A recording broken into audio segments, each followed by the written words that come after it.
I'm Kiyomi, 28 years old. That Saturday morning, my 19-year-old brother Caleb looked me dead in the eye and said, "Cancel your doctor's appointment and drive me to the private airfield. Right now." I just said, "No." The next thing I knew, his hand cracked across my face. The force was so strong I staggered backward. "Selfish bitch!" he screamed. My parents, Mark and Susan, you were standing right there. They didn't even blink. My mother just added, in a voice like ice, "His future actually matters. Your life never did." Drop a comment and let me know where you're listening from and what time it is for you right now. I'd love to know who's part of our community. I didn't cry. I didn't ask why. I just stood there on the rug, tasting the metallic tang of blood from my lip. The side of my face was burning, my ear ringing. But the physical pain was nothing. It was her words. "Your life never did." That was the sound of the final chain breaking, the one that had kept me tethered to them for 28 years, hoping that if I just gave more, worked harder, and made myself smaller, they might finally see me. I looked at them, really looked at them. My father, Mark, just stood there with his arms crossed, his expression bored. My mother, Susan, had already turned away, checking her phone, probably making sure Caleb's flight was still on time. And Caleb? He was just breathing hard, his face red with the rage of a king whose command had been questioned. I didn't say a word. I turned, walked past all three of them, and went up the stairs. My movements were cold, methodical. I went to my room, pulled my travel duffel bag from the closet. I threw in my laptop, my work computer, the one thing that was completely mine, the charger, 3 days' worth of clothes. It didn't matter what. Then I went to the back of my closet, to an old shoebox, and I took out the $7,000 in cash I'd been saving for an emergency. I guess this was it. Exactly 14 minutes. That's all it took. 14 minutes from the second her words hit me to the second I was zipping the bag. I walked back downstairs. They were still in the living room. A silent, monstrous family portrait. My father looked up, annoyed. Caleb yelled from the kitchen, "Are you driving me or not? What the hell are you doing?" I didn't answer. I walked straight to the front door. I put my hand on the knob. "Kiyomi!" he screamed. I opened the door, stepped out into the bright, cold Austin morning, and pulled it shut behind me. The soft, final click of the lock engaging was the loudest sound I'd ever heard. It was the sound of the end. I got in my car, backed out of the driveway, my hands steady on the wheel. I didn't look back. I just drove. The perfect, five-fingered brand of my brother's hand burning on my face. And I headed for the hospital. As I drove toward the hospital, the stinging on my face started to fade, replaced by a strange, cold clarity. That slap wasn't the event. It was just the punctuation mark on a 28-year-long sentence. My whole life, I had been the shadow in the background of the Caleb Vance story. The memories just flooded in, sharp and brutal. I remembered when I was working 2 jobs, one at a coffee shop at 5 a.m., one doing freelance graphic design until midnight, just to pay my way through community college. At that same time, my father, Mark, was spending hundreds of thousands of dollars to build the foundry. That's what they called it. A fully climate-controlled, high-tech pitching facility in our backyard in Westlake Hills, complete with stadium lighting and multiple high-speed cameras. It was Caleb's kingdom.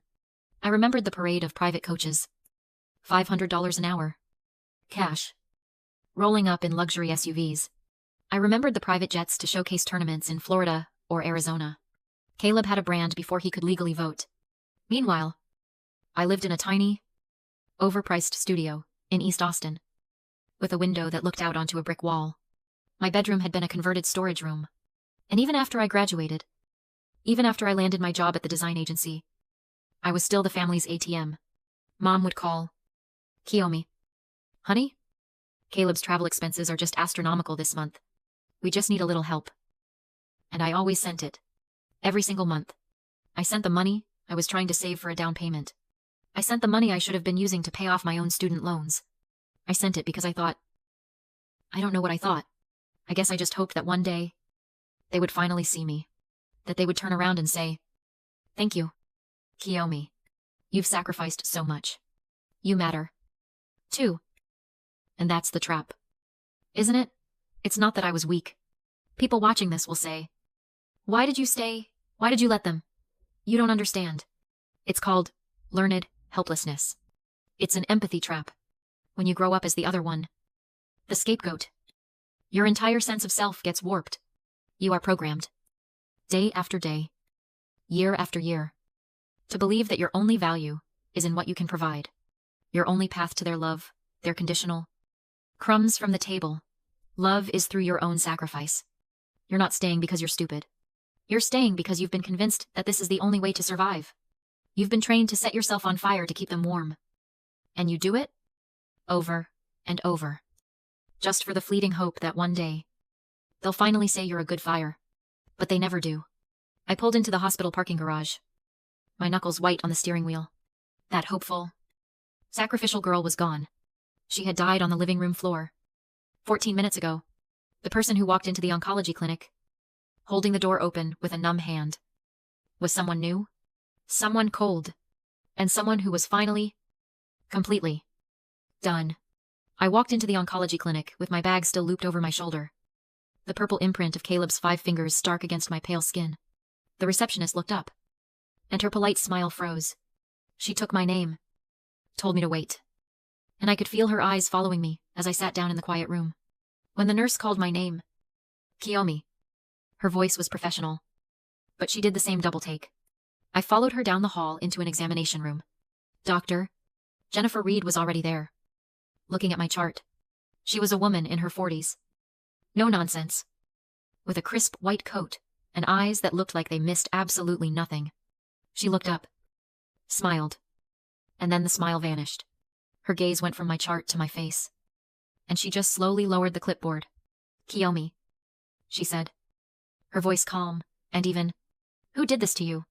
I opened my mouth. The lie was right there. Ifel. I walked into a door. I'm just clumsy. Asterisk. It was the excuse I had been making for my family's emotional blows my entire life. But nothing came out. Instead, the truth. The whole ugly, humiliating morning just poured out of me. The 9-month wait for this appointment. Caleb needing a ride to his Pro-Am draft invitational. The demand. The no. The slap.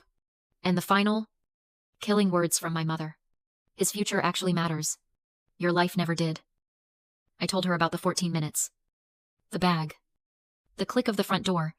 Doctor? Reed listened. She didn't move. She just watched me. Yeah. Expression unreadable. When I finally finished, the room was heavy with silence. I was just breathing, waiting for her to tell me I was overreacting, just like my family always did. Instead, she set the chart down on the counter. She peeled off her gloves, dropped them in the bin, and looked me straight in the eye. "You are not going back to that house," she said. It wasn't a suggestion. It was a diagnosis. Not tonight. Not ever. If I have anything to say about it. She was all business again. All right. Let's look at this thyroid node. The reason you're actually here. The biopsy was fast. Local anesthetic. A quick, sharp pressure. A band-aid. Done. She told me the results would take 5 to 7 business days. She scheduled the follow-up. Then, just as I was gathering my bag, my hand shaking a little, she asked the question that finally broke me. "Do you have somewhere safe to go right now?" I just looked at her. I had $7,000 in a duffel bag. I had nowhere. She didn't hesitate. "You're coming home with me. I have a guest room, a spare key, and a very stupid golden retriever who will think you are his new best friend." No arguments. I tried to protest. I told her I couldn't impose. She just shut it down with one look. "I've seen what happens when people go back for round 2 after the first hit," she said. "We are not doing that." I was a stranger. But in 5 minutes, this woman had shown me more basic human decency than my own family had in 28 years. I was too tired to fight. I just nodded. And for the first time that day, I followed someone else's orders. That evening, I was sitting at Dr. Reed's kitchen table, nursing a cup of tea she'd made me. Her golden retriever had his head on my knee. It was the first moment of peace I'd had in maybe my entire life. She was on her laptop at the other end of the table, finishing up my hospital paperwork. "Okay, Kiyomi," she said. "I just need your insurance information to verify the billing for the biopsy." I handed her my wallet. She pulled out my insurance card, then paused. She was frowning, looking inside my wallet. Kiyomi, she said slowly. Why do you have 11 different credit cards in here? They're all in your name. I felt a chill. What? That's not possible. I only have 2. Her head snapped up. The no-nonsense doctor look was back. She held up the stack. There are MasterCards. A few different Visas. 2 Amex cards. All with Kiyomi Vance printed on them. I just stared.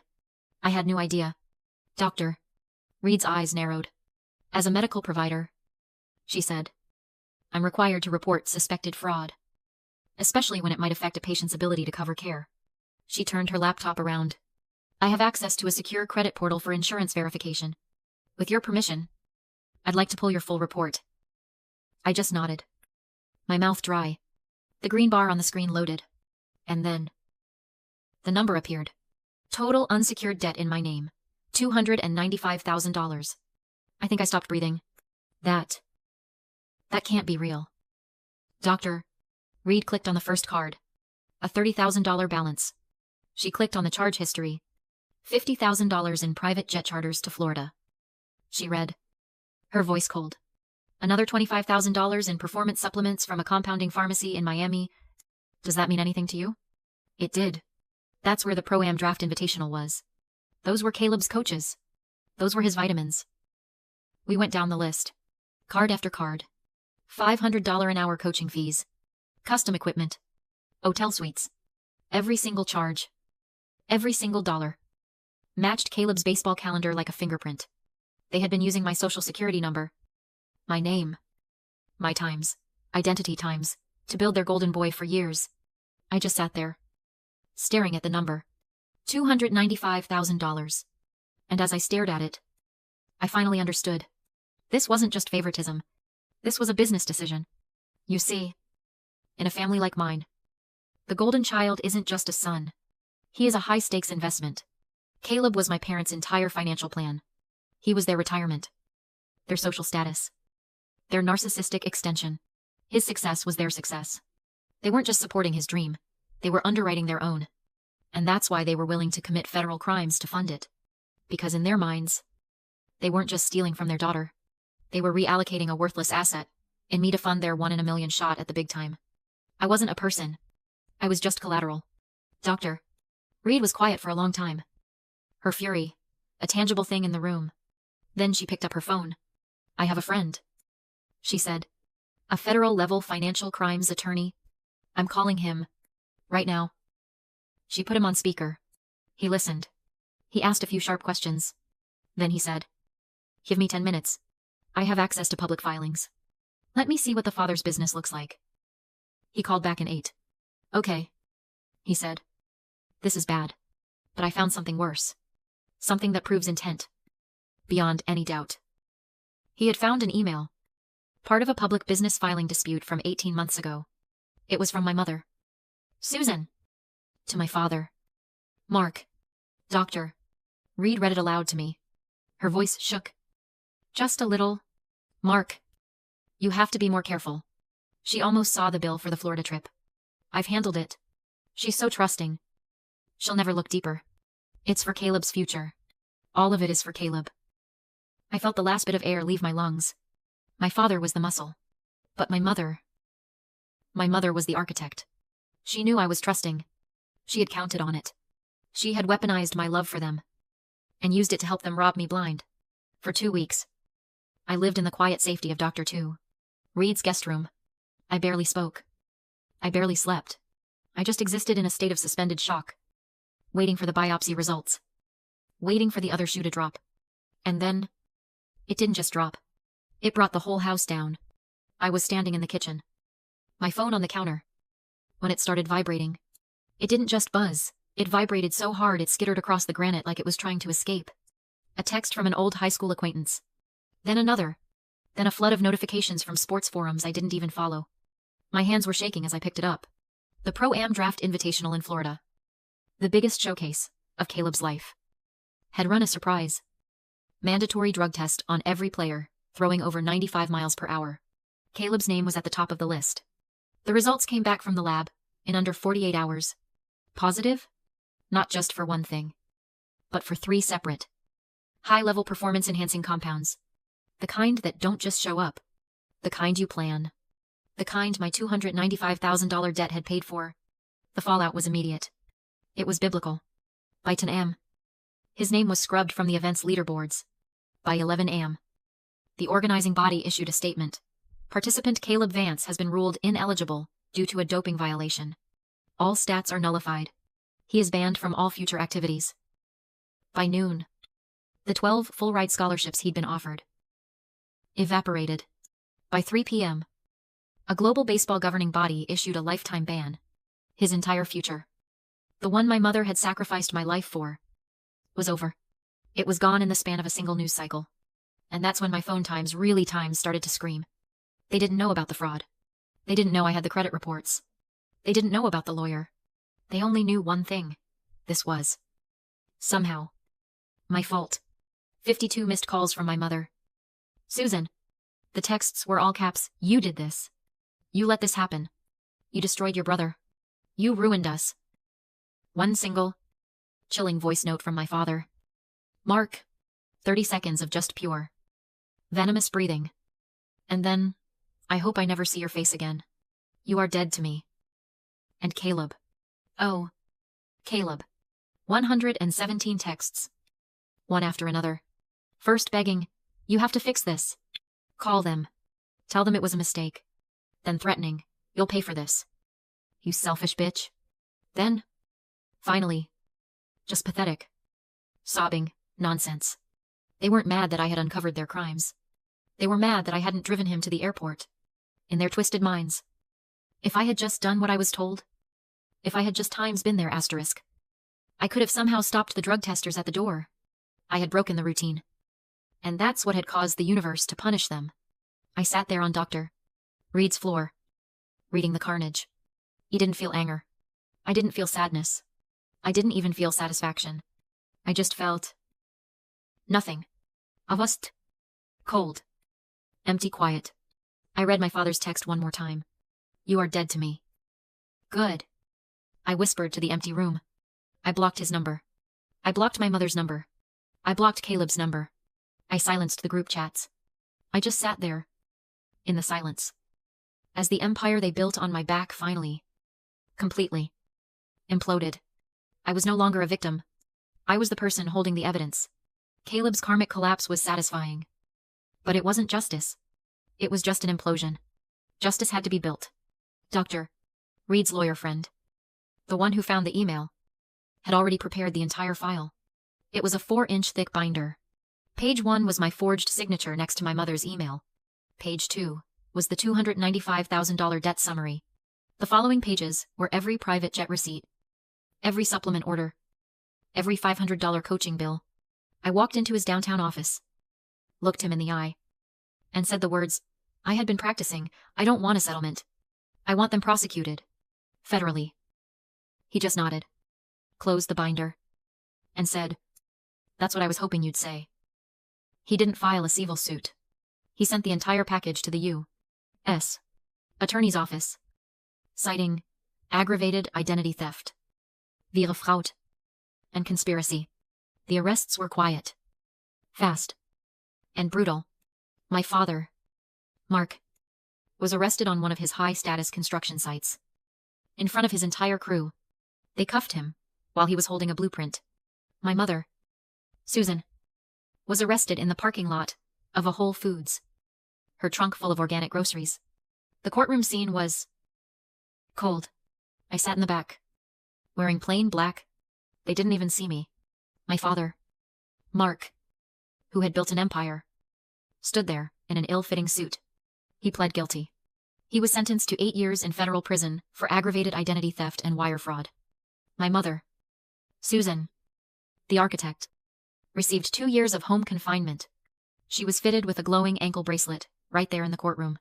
Caleb, the golden boy, the investment. He was charged as a co-conspirator. He received a suspended sentence, probation, and a permanent, lifetime ban from any organized sport. And then, the final judgment, the judge ordered the seizure of the house in Westlake Hills and the foundry. and all other assets, to be sold at auction, to pay the $295,000 in restitution owed to me. They lost everything. The house, the kingdom, the reputation, and their son's entire future. A few months later, I was standing in front of a small, green bungalow in a quiet neighborhood. My biopsy results had come back. Benign. The lump was gone, leaving only a thin, white scar under my jaw. I used the first restitution check and my own savings to buy this little house. All cash. One afternoon, I was driving, and without really thinking, my route took me through the old neighborhood. I slowed down as I passed the house. The sold sign was gone, replaced by a kid's bicycle on the lawn. The foundry, that massive, ugly monument to their ambition, had been completely torn down. A new family was in the backyard, planting a garden. As I sat there, watching them, I didn't feel anger, or victory, or sadness. I just felt. There's a reason people find it so hard to cut ties with a toxic family. You're not just cutting off the people who hurt you, you're cutting off the times of what they were supposed to be. You're grieving the mother you should have had, the father you deserved. Letting go isn't a single act of walking away. It's a daily choice to not look back, to not crave the validation that was never going to come. It's not an act of hate. It's the final, necessary act of self-preservation. The woman in the garden looked up and waved. I just lifted one hand. A small gesture. Then I put the car in drive and pulled away. My hands were steady on the wheel. They lost everything. I had finally found myself. If this story reached you, please like it and share it. And if you've ever had to make an impossible choice to save yourself, share your story in the comments. You are not alone. I arrived at the airport with a neatly packed suitcase, a week of PTO logged, and a quiet sense of hope I hadn't allowed myself to feel in years. My dad had nearly died of a heart attack 2 weeks earlier, and in some strange, backward way, it had brought us all into the same room again. He was the one who suggested it, a family trip like we used to do. He even used that exact phrase. I'd stared at the phone in disbelief when he said it. I hadn't heard we in that tone since high school. So I said yes. I paused my work queue, filed backup contact plans, told my manager I'd be remote, unavailable. Family vacation, I told her. First in a decade. She smiled kindly and said, "Go be a daughter. I should have known better." When I got to the Delta check-in line, I gave them my name and confirmation code. The attendant typed, then frowned, typed again. She leaned toward the screen and gave me that practiced, soft, polite voice that always precedes bad news. "I'm sorry, but it looks like your ticket was canceled." I blinked. No, that can't be right.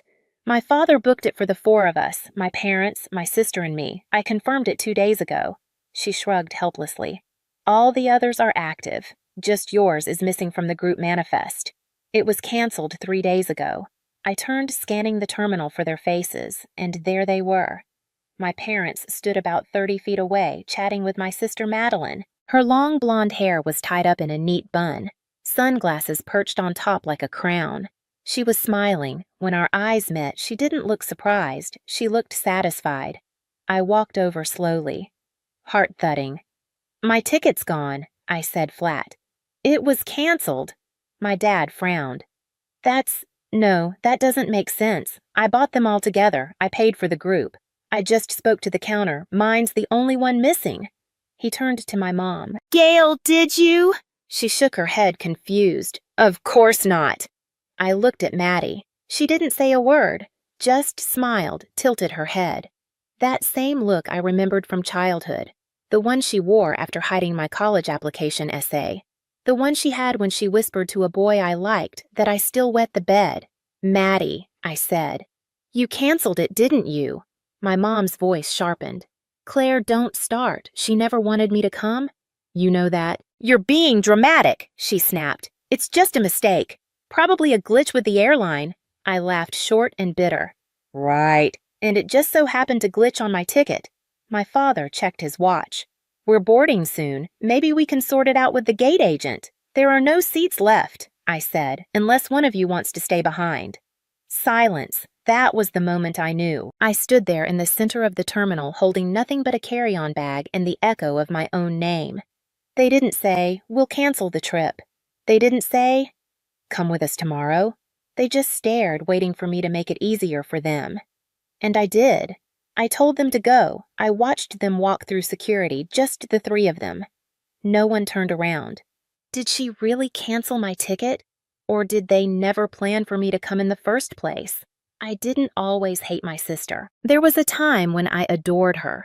When she was born, I was 5, old enough to remember the hush that fell over the house before her arrival and the sobs my mother thought I couldn't hear. There had been a stillbirth the year before. A boy, no name ever spoken. After Maddie came, the sun seemed to return. Everyone said it. She was the miracle that healed us, that saved Mom, that made Dad smile again. I didn't mind sharing the light, not at first. But little things added up like dust under a rug. You feel it only when it softens your step. When I was 10, I made honor roll and got a certificate from the mayor. Maddie smeared ketchup on it before I could frame it. It looks prettier, she said. When I was 12, I played my first piano recital. She unplugged the keyboard 5 minutes before my set. It was buzzing. She told my mother I performed with shaking fingers and no sound. Mom stroked her hair that night and told me not to be so emotional. She's just little Claire. Let her learn, but she never did. She learned how to perform, how to cry at just the right moment, how to tell a version of a story that left out her fingerprints. When I was 15, a boy named Aaron walked me home from youth group. The next day, Maddie told my parents she saw me sneaking into his car. I was grounded for a week. Aaron never called again. When I confronted her, she didn't deny it. "You're not even good at being liked," she said, twisting her friendship bracelet around her wrist. "Might as well let someone who is do the work." I told Mom. She smiled tightly and handed me a dish towel. "You girls are always competing. Let it go." By the time I was 17, I stopped talking about school wins. I stopped trying to bring home good news. Everything I did seemed to make Maddie louder, brighter, more wounded. When I got into UNC Chapel Hill on a scholarship, Maddie spent the week in bed crying about how no one would ever be proud of her. My parents didn't come to move-in day. It's a hard time for Maddie. Mom had said, "She needs us close." That first night in my dorm, I made a cup of ramen and watched the hallway lights flicker. I remember thinking, this is what it feels like to disappear without dying. Years passed, I built a life, got my degree, moved to Asheville, learned to pay bills on time, show up early to meetings, send cards on birthdays that never got returned. Every now and then, I'd drive home for Thanksgiving. Maddie would roll her eyes when I walked in, sit at the opposite end of the table, interrupt me, mid-sentence with something louder. My parents didn't correct her. They passed the gravy and changed the subject. The last time I visited, she borrowed my laptop and forgot to return it for 2 weeks. When I got it back, half the keys were missing. My parents told me to be gracious. "You're so strong, Claire," Mom said. "She needs more help than you ever did." That sentence stayed with me. It wasn't just that they favored her. It was that they'd built a whole version of me that made her cruelty. Okay, if I had disappeared completely, would anyone have even noticed, or would they have just called it peaceful? I moved to Asheville for work and never moved back. It wasn't dramatic. There was no big fight, no final door slam. I just stopped offering pieces of myself no one asked for. I rented a small one-bedroom near the river. The ceiling fan rattled when it rained, and the kitchen tile was cracked under the sink, but it was mine. I kept a plant alive for 3 years, bought groceries on Sunday, paid my electric bill early. I didn't cut off my family. I answered calls. I sent cards on holidays. I mailed my dad a book once about heart health and scrawled a note in the cover. "Take care of yourself. Some of us still need you here." He never mentioned it. When Maddie graduated high school, she didn't have the grades for a university, so she enrolled in community college and stayed home. My mom posted pictures of her on Facebook every week. Maddie at the farmer's market, Maddie at church, Maddie with a rescued kitten. No mention of me, but I didn't expect it anymore. I had a life now, a quiet, careful one. I made real friends, not many, but the kind who remembered my coffee order and texted when it snowed to ask if I needed salt. I took walks in the botanical garden behind my building.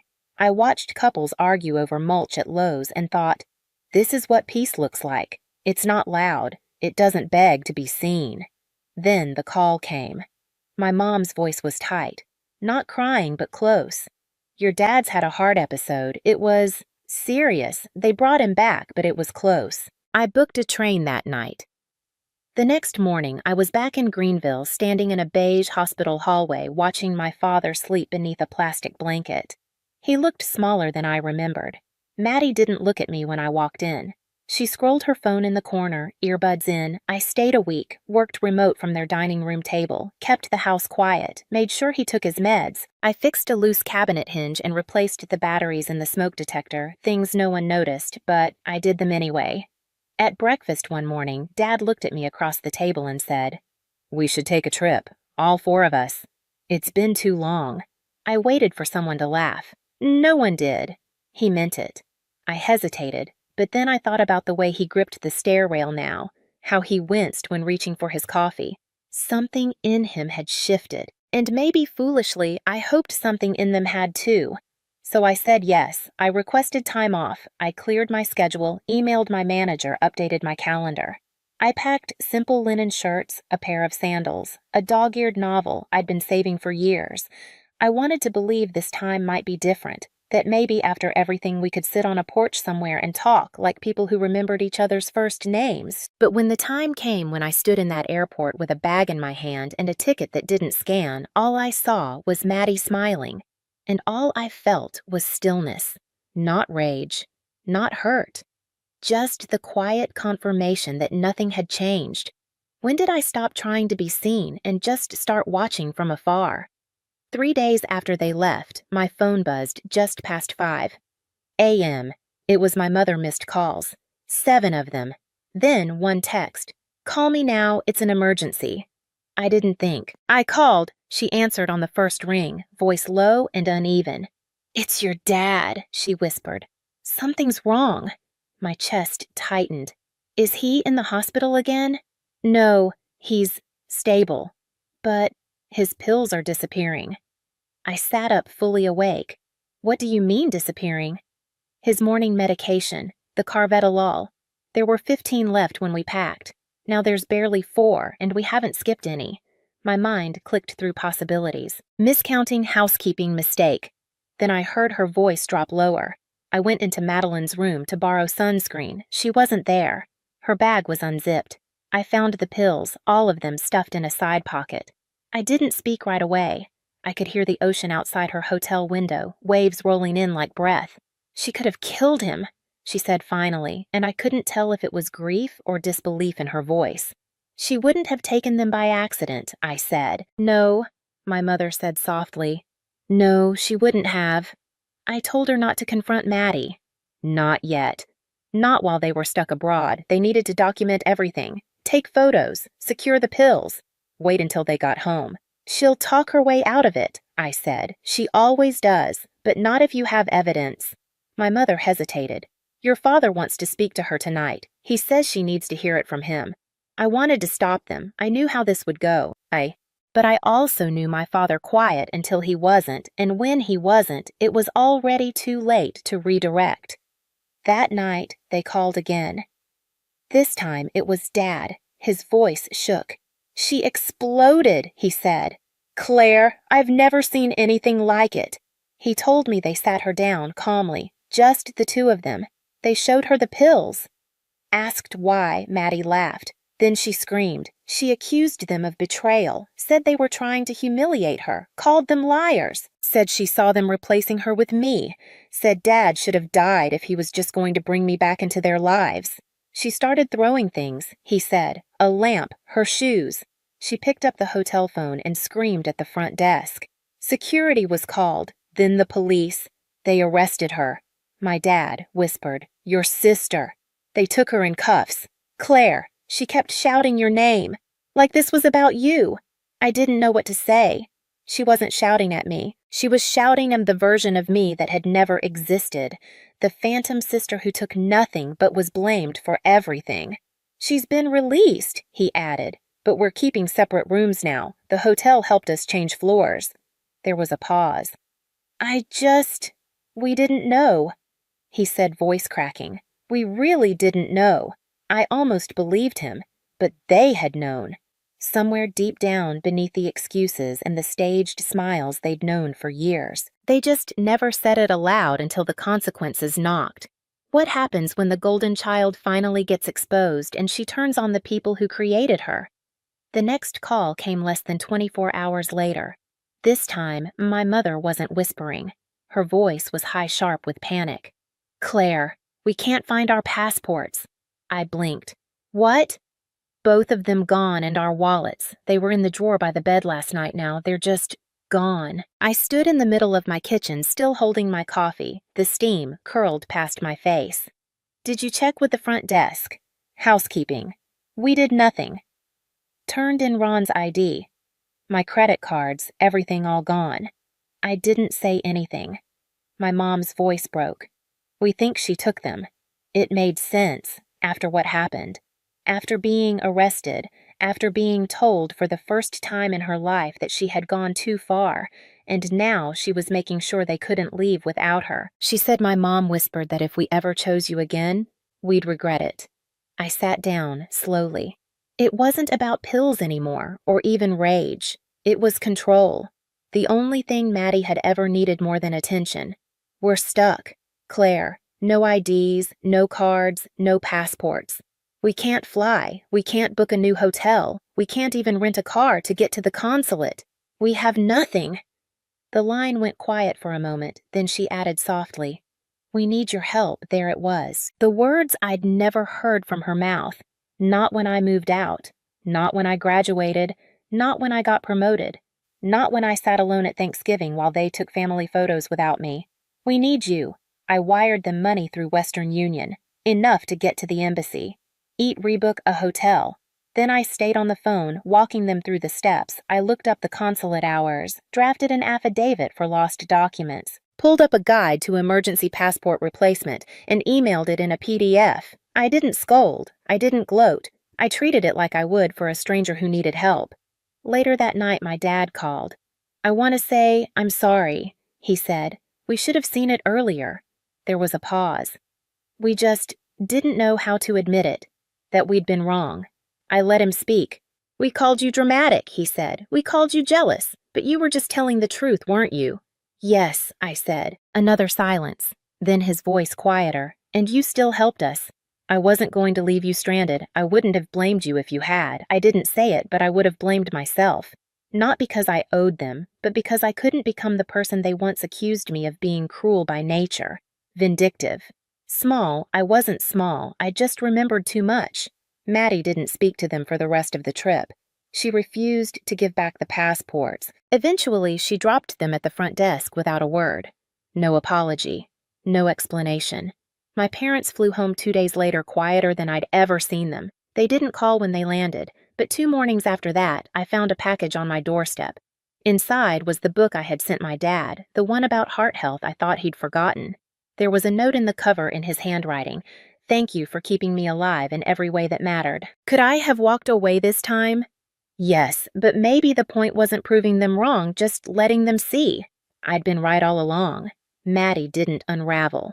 She detonated. Once they got back home, she refused to speak to them for 2 days.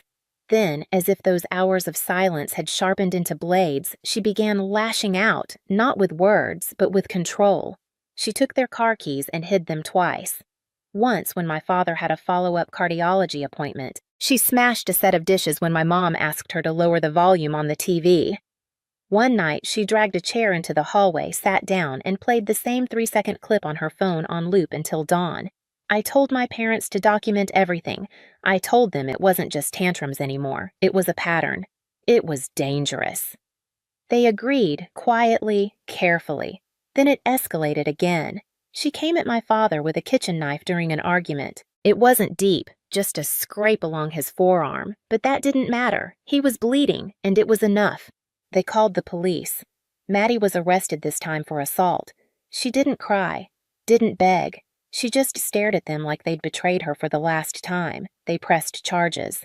Not because they wanted to punish her, but because it was the only way to get her out of the house. They filed a restraining order, changed the locks, hired an attorney. I didn't go down for the hearing. I watched it all unfold from my apartment in Asheville, tracking court documents, reading texts that came in like storm warnings. She's still calling from the county jail. Should we answer? I told them no. She'd had their attention for years. Let the silence sit where it belonged now. When the eviction order was finalized, I offered to have them come stay with me for a while. Not out of guilt, just to give them time to breathe, and maybe quietly to see who I had become when I wasn't being erased. They arrived 2 days later with 2 duffel bags and the look of people who had just crawled out of something they built themselves. I set up the guest room with fresh towels, stocked the fridge with decaf, and left a spare key in a drawer they could find without asking. We didn't talk about Maddie. We didn't talk about much at first, but on the 3rd morning, my dad sat beside me on the back porch, watching the fog lift off the Blue Ridge foothills. He handed me a mug of coffee and cleared his throat like he wasn't sure if he deserved to speak. "You were never the problem," he said. I nodded. My mother joined us a little later. She didn't say anything, just wrapped a cardigan tighter around her shoulders and looked out past the trees like she was trying to see her way back to a version of herself that hadn't believed the worst things. That afternoon, I pulled out a small envelope from my desk drawer. Inside was a printout of their return flight information. I'd booked it for the following Monday. I left it on the kitchen table under a smooth river stone, the kind people put on graves or promises. On the morning of their departure, I hugged my mother. She held on a second longer than I expected. My father looked like he wanted to say something else, but I didn't ask him to. At the door, I handed them the envelope again. "There's a second copy in your suitcase," I said, "in case this one gets lost." He looked at it, then looked at me. "Thank you," he said. I didn't smile. I didn't cry. I just nodded and closed the door after them. I never disappeared. They just built a world that was easier when I did. But now they know I was always here, watching, waiting, and finally choosing not to vanish. They threw me a birthday party the week they decided to erase me. It wasn't extravagant, just a chocolate cake from the grocery store. 8 candles poked in unevenly and 2 balloons taped to the kitchen chairs. Mom hummed as she sliced the cake. Dad patted my head and told me to make a wish. He didn't look at me when he said it. I remember that I wished for a dog. Not because I wanted one, I just didn't know what else to ask for. Things had been quiet at home for weeks. Mom stopped picking me up from school, and Dad barely spoke to me unless it was to tell me to clean something. I thought maybe they were just tired, or maybe I had done something wrong without realizing it. 2 days later, I walked into the hallway and saw my duffel bag zipped up and sitting by the front door. My shoes were tucked beside it. I knew then, before they even said a word, that something was ending. Mom called it an opportunity. "You'll be staying with Aunt Geneva for a little while," she said, twisting her wedding ring around her finger. "It's not punishment," Dad added. I didn't ask if I had a choice. I just stood there. I think that made it easier for them. We had dinner like it was a normal Tuesday. Spaghetti with garlic bread. Mom asked if I wanted more Parmesan. I nodded, even though I wasn't hungry. She sprinkled it over my plate like everything was fine. Later that night, I watched her pack a final item into my bag, a pair of old sneakers I had outgrown months ago. She didn't ask what I wanted to bring. She just zipped the bag and set it back by the door. The next morning, we drove to Louisiana to Aunt Geneva's farm. No music in the car. No talking. When we pulled into the driveway, Mom said, "We'll check in soon." Then she hugged me with one arm and got back in the car. They were gone before Geneva opened the front door. I didn't cry. Not then. I just stood on the porch holding the bag that was too heavy for an 8-year-old. I could hear cows in the distance. The air smelled like soil and dust and something unfamiliar. Geneva didn't say much either. She just took my bag and told me where the guest room was. That night, I stared at the ceiling and wondered if the birthday balloon was still floating in the corner of our kitchen back home. If it was, it probably lasted longer than I did. The hallway smelled like lemon polish and something older, old paper, old carpet, old silence. It was cleaner than I remembered. Not better, just cleaner, like someone had gone through it with bleach but couldn't scrub out the history. The picture frames were still up. Same crooked angles, same fingerprints on the glass. Except now there were 2 girls in the photos. One of them I didn't recognize. The other was me, digitally edited into moments I never lived. There I was, at a beach I never saw, at a school play I never attended.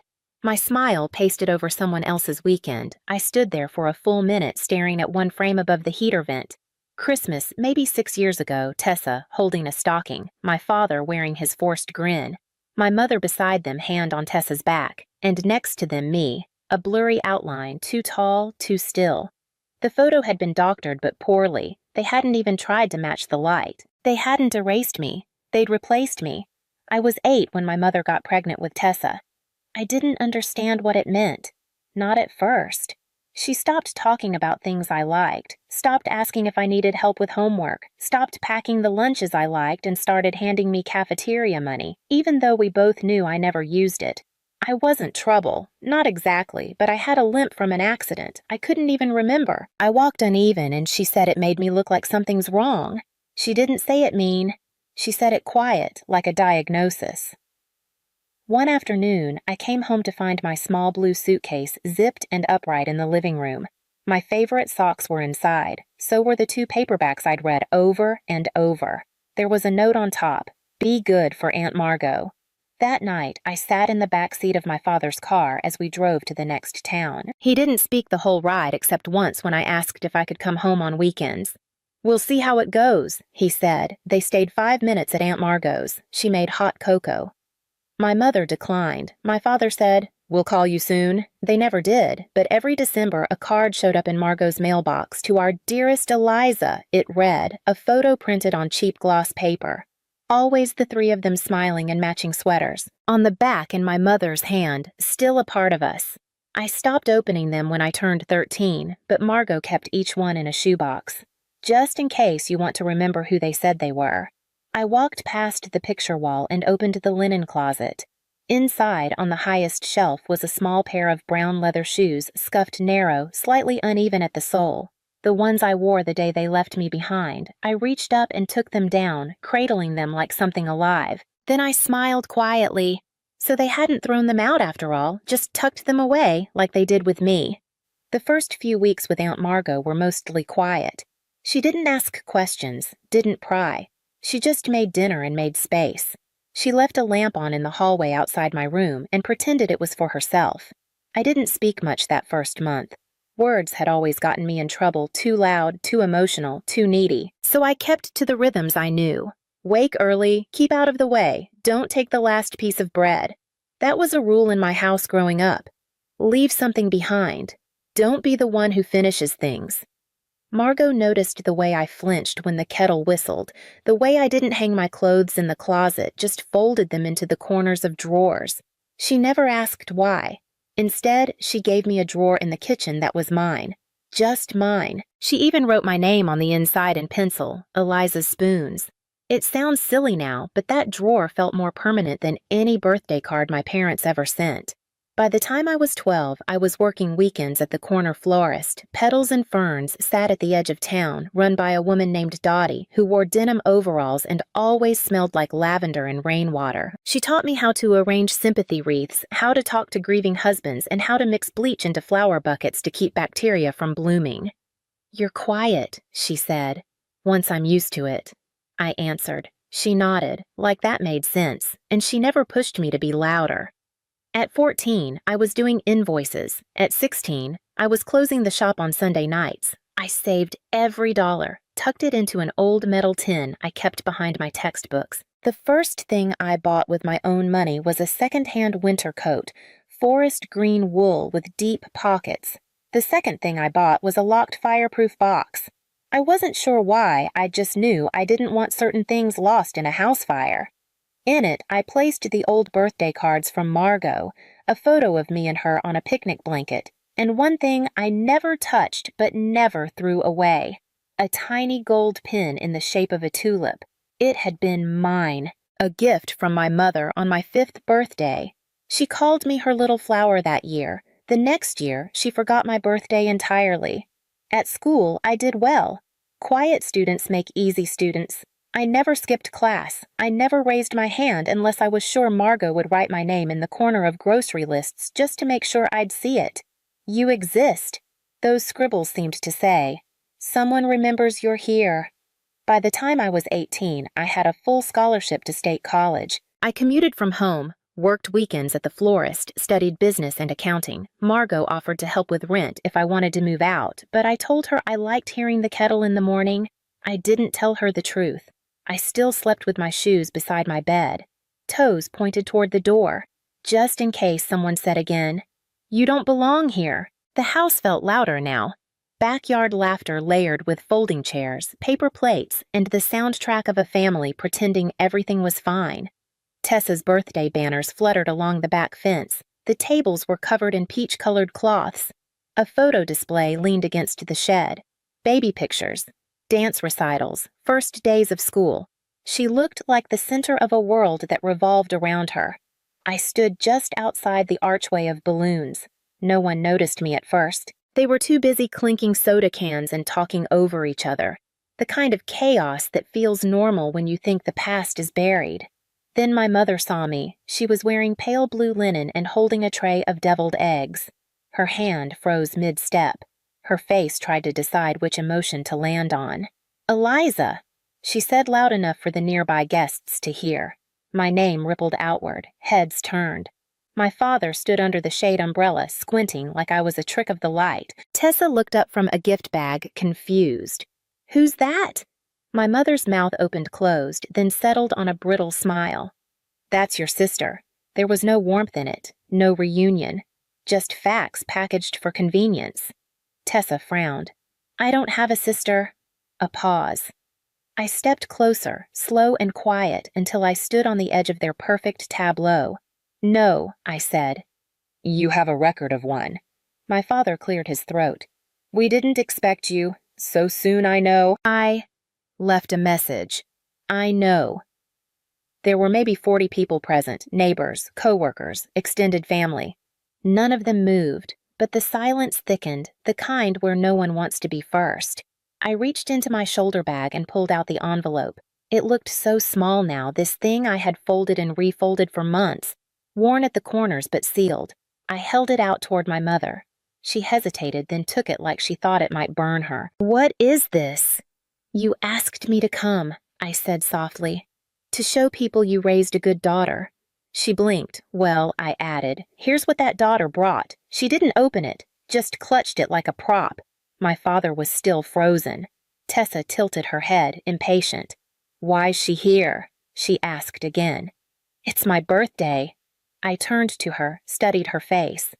"You're 12 now," I said gently. "That's the same age I was in the photo your mom keeps on the hallway wall. You know, the one where I'm smiling next to her and your dad." She nodded slowly. "I wasn't there," I told her. "They added me in." Gasps weren't audible, but the quiet got louder. A man I didn't recognize leaned toward his wife. Someone else dropped their fork. My mother shifted on her heels. "I didn't come to ruin your party," I said. "I came because I got tired of being edited into a family that never wanted me in the frame." I let the words sit there. Tessa stared, unsure whether to cry or roll her eyes. My mother glanced around nervously, the envelope still clutched in her hand like a mistake she couldn't return. I turned, walked toward the sliding glass doors, and let myself into the house. The smell hit me first. Old carpet citrus cleaner and something like denial. I didn't slam the door, I didn't need to. Everyone heard me leave anyway. The kitchen hadn't changed, same ceramic rooster by the stove, same chipped tile by the sink. Even the smell was the same lemon oil and something just slightly burnt, like scorched toast or old secrets. I set my bag on the counter and opened it slowly, like unwrapping something dangerous. The envelope I handed my mother was only part of what I brought. Inside my bag were printed emails, postmarked cards, a copy of the photo they photoshopped me into, and the school letter that gave them away. That was the moment everything shifted. It came in the mail by accident, addressed to Mrs. Eliza Merrill, congratulating me for academic achievement in business management. My college had sent it to the address on file, my childhood address. Their address. I never told them where I studied. I never told them anything. So when I called the college office, they said, "Oh yes, your mother updated the contact info last year, said it was for our alumni newsletter." She never told me, but she kept the letters, she kept the headlines, she kept the parts of me she could claim in front of strangers. I placed the letter on the counter face up. Then I laid down a copy of the Christmas card she sent to extended family 2 years ago. Tessa in the snow. Dad on the porch and me again in the corner, the same photo from the hallway, the same fake light on my face. They told people I was busy, that I traveled a lot, that Eliza's off doing amazing things. We're so proud. They never called me, not once. Outside, the party sounds had quieted to murmurs. Someone was standing near the screen door. I could feel it. I turned and opened it. It was Aunt Claire, my mother's older sister. She looked tired but sharp, holding a glass of lemonade and a wrinkled brow. "I didn't know," she whispered. "I thought you were in school abroad. That's what they said." I nodded. I was. Just not the way they told it. She stepped inside. "Do you want me to stay?" "No," I said gently, "but thank you for asking." I walked back into the living room. It was mostly empty now. A few guests lingered by the hallway, unsure whether they were still supposed to smile or pretend not to hear. My mother stood in the doorway, pale, and pinched the envelope now open in her hands. My father followed behind her slower. He had that look men get when they think they still control the ending, when they think silence will save them. I laid one last page on the coffee table, a transcript from the local church bulletin 5 years ago, where she gave a testimony at a family panel. She said, "Raising girls is hard, but we're lucky we've been through trials, but both our daughters make us proud. Even our eldest Eliza, who lives out of state but never forgets to call." She never gave me that quote. She gave it to the church. Tessa was now at the edge of the room, watching. She looked less angry now, more curious. "Is it true?" she asked quietly. "You lived here." I met her eyes. "I used to," I said. "But they didn't want 2 daughters, just one. They could get right." My mother flinched. "That's not fair." I nodded. "I agree. It wasn't." Then I picked up the gold tulip pin, the one I'd worn to kindergarten, the one she gave me when she still braided my hair, and set it beside the papers I brought. "Everything you left behind," I said. "Everything you pretended not to lose." There was no yelling, no dramatic collapse. Just silence, the kind that can't be fixed with cake or balloons. As I turned to leave, my mother reached out, reflex more than intent. "Eliza," she said. I paused. "Don't call me that." "Not today." I walked toward the front door, each step slower than the last, and behind me, for the first time in 12 years, no one told me to stop. The front steps creaked the same way they used to. 3 boards in, there was a soft sag under the right foot. I stepped over it without thinking. Muscle memory. Even after 12 years, I didn't rush. "Let them watch," Aunt Margot once told me, that the most powerful people in a room are the ones who can leave without explaining themselves. Back then, I thought it was something people said to sound strong. Now I understand it's the only way to survive. People who rewrite you at the bottom of the steps. I paused. The porch railing still had that old ceramic frog I made in 2nd grade, its paint flaking eyes uneven. They'd kept it maybe for decoration, maybe for guilt. I didn't care. I reached into my bag one last time and took out the shoes. Small, worn brown leather with the uneven sole, the pair I wore the day they sent me away. I didn't look around, just bent down and placed them beside the frog side by side, heels touching the wood. Not dramatic, not symbolic, just true. Then I straightened up and walked down the driveway toward the street. A few cars were still parked along the curb. Some guests had already left. Some never knew what happened. Halfway to the end of the block, I heard the door open behind me. "Eliza," my mother's voice. Not shouted, just shaken. I didn't turn, not out of anger, not out of pride, just because I'd already answered everything I came to answer. She called again, softer this time. "Eliza, wait." I slowed, not stopped, just slowed. She needed to say it. I needed not to hear it. In my pocket was the name change form I hadn't filed yet.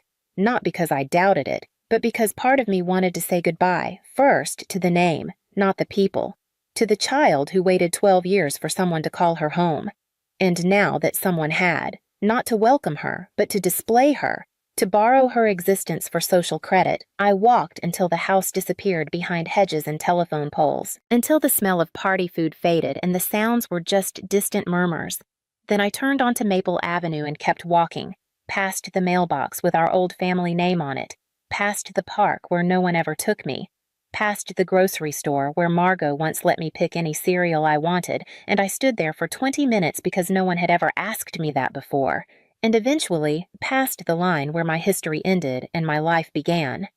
Back at her house, I brewed tea in the quiet. The old kettle still whistled. The lamp still clicked on by itself at sunset. I sat down, placed the empty envelope on the kitchen table, and wrote one final line on the back. You didn't lose me, you gave me away. What you lost was the right to say I was ever yours.